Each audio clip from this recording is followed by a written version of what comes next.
Hello, and thank you for your interest in our top-rated barcode-based inventory system trusted by thousands of mid-sized and enterprise-level organizations worldwide, delivered as a cloud-based or on-premise solution.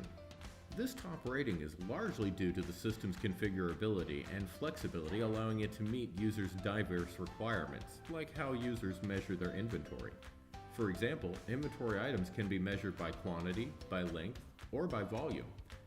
Quantity can be measured by each or specific multitudes, such as, but not limited to, boxes of 10, cart of 100, and so on. Length can be measured by inches, meters, and centimeters, and so forth. And volume is measured by liters, gallons, drums, and more. Once the unit of measure is defined, users can now set their receiving unit of measure and their issue, also known as the consumption units of measure. Let's say a company receives 20 packs of pencils, with each pack containing 10 pencils. The inventory system would receive 200 pencils into the inventory. This inventory feature extends the flexibility of the receiving and issuing inventory transactions and streamlines the workflow for any company.